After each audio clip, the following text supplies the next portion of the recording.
Welcome to the very first episode and E3 edition of 5. This is my show where I pick 5 things and talk about them.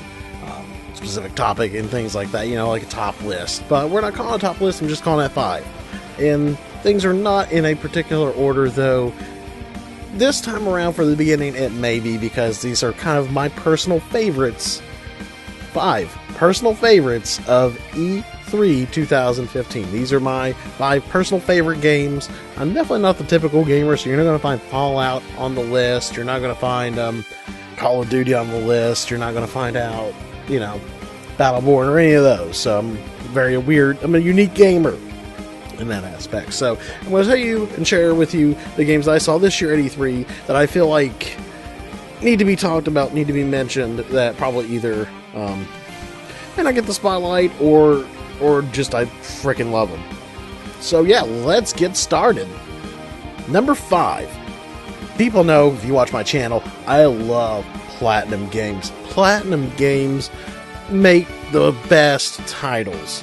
And even though Legend of Korra to me is their weakest, considering the rest of the games they made, like Metal Gear Rising, Revengeance, Bayonetta 2, Vanquished, my gosh, their games are just out of this world.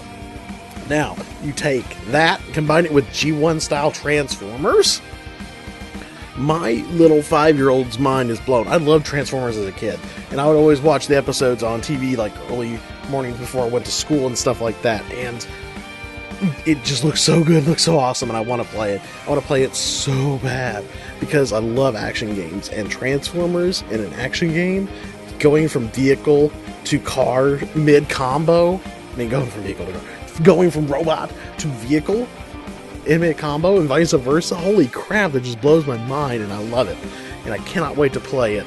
So Platinum Games, don't let me down, because I love you guys. I love you, and I want to marry you and have your babies.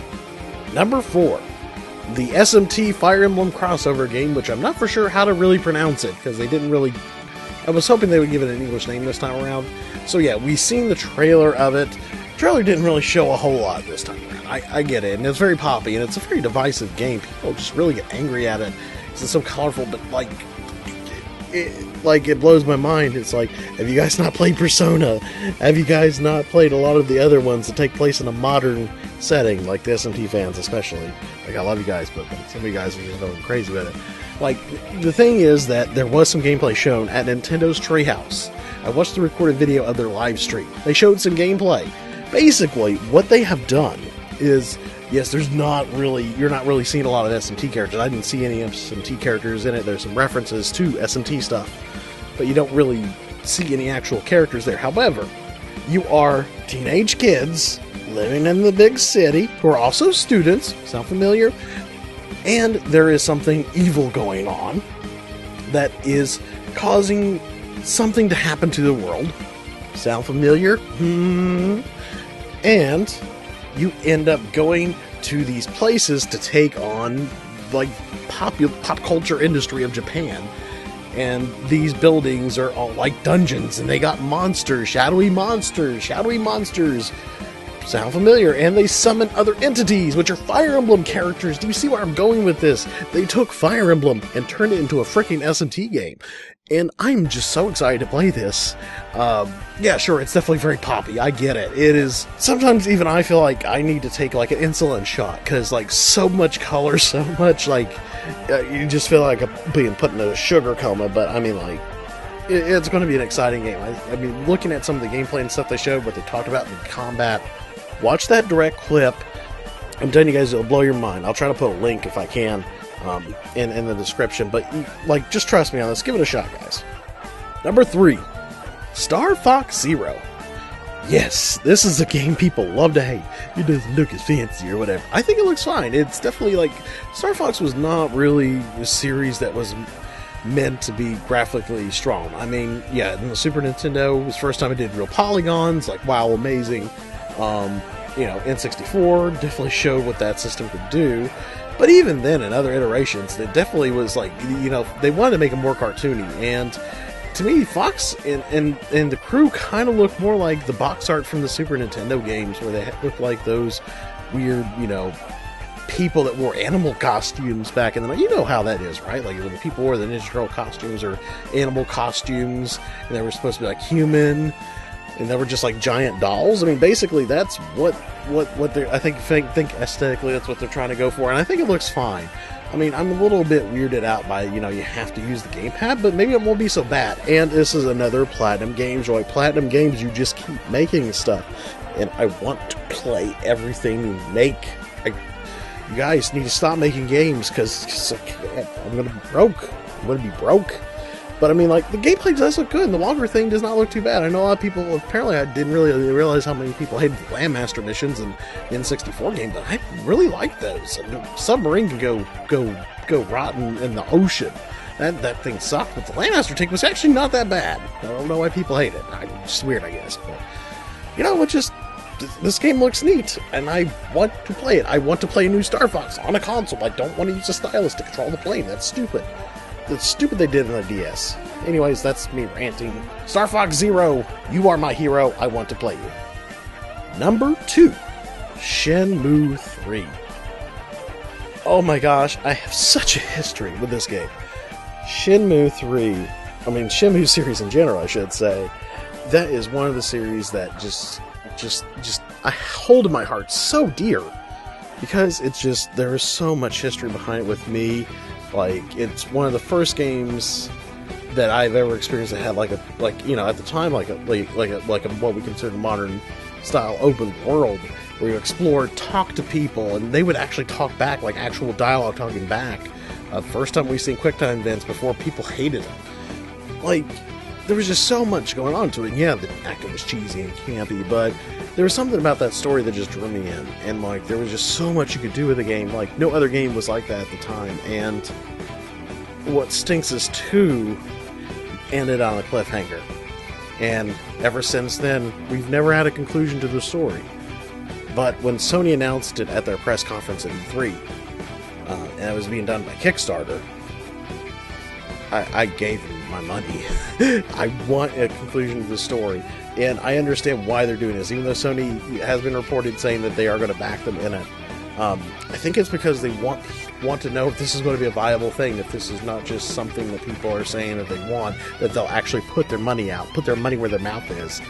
And I will give Thank you so much. Thank you. I will give you the damn money. I put my $60 out because I believe in this damn thing, and I want it to succeed. And it's already, within 24 hours, it's already breaking Kickstarter goals. It caused Kickstarter to crash the night they announced it.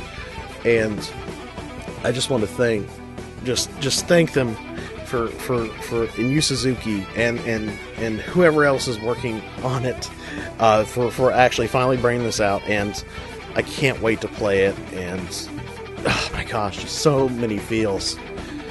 But there is one above that, and the feels increased by 10,000 for me. Number 1 is the Final Fantasy VII Remake. Yeah, you know me.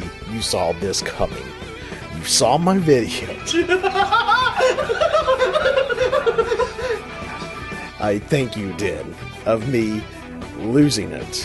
Which, oh my gosh, Final Fantasy VII was one of the first games that I really got serious about games. Like, before I would play platformers, dabbled in a couple fighters here and there, but mainly it was like cartoon mascots and stuff like that. Like for me, I didn't really go for games for serious story or plot development or like mechanic systems or just a lot of the deeper stuff.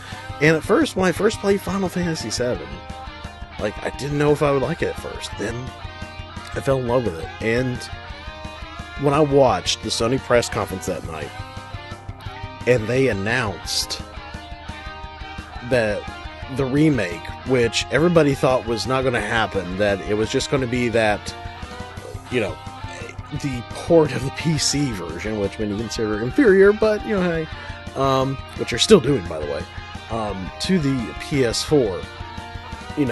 Them actually announcing that they're doing a remake, seeing Midgar in modern HD graphics, seeing Barrett and Cloud walking in modern HD graphics. Man, it just, like, I don't know how to say it. Like, I'm at a loss for words. I love Final Fantasy VII, and some people say it's overrated, but for me, I can't rate it highly enough. I love that game so much, and not to say that any Final Fantasy game other than that's bad or anything, but just for me, like, no other game has spoke to me like that game has, and I'm so glad, and I want to see what they do with it. And from what it sounds like, they're not just going to do a simple, copy and paste, like, they're going to try to actually do stuff with it as far as what they do with it. I would love to see it. I don't understand some people's mentality on the fact that if they do something different with it and it turns out not to be good, that somehow it ruins the original. It's not going to ruin the original for me because it's not going to change my childhood feelings. It's not going to change my experiences with it. It's not going to change my love of the series. And if I end up not liking the remake, I'm just not going to like the remake and then go back to playing the original. I'll be bummed, yeah, but I mean, like, I'll get over it. But that's my thoughts on it. On E3 2015, my 5 picks. This video is running long because I'm rambling, and I don't know what else to say because I love Final Fantasy VII and Shenmue 3, but those other games are going to be so awesome too whenever they come out. And there's a lot more that I didn't include on the list, like I wanted to, Street Fighter 5, and, just so many other games. Xenoblade Chronicles X is going to be one of those. Mario Maker, my gosh, Mario Maker was really, really good. That was also going to be a contender on this list, but those are my picks. Please, guys, down below in the comments, or make a video on it. Heck, if you want to make a video and, like, link me on Twitter, or put it in the comments, or just, just contact me with your video, like, and I'll share it. And, like, or just, if you want to comment, tell me what your picks are, just go ahead and do that. This video is running long. I just want to thank everybody for listening, and thank you guys for being so awesome. This has been great. E3, there's never been an E3 like this, and I'm out, guys. Till next time, game on.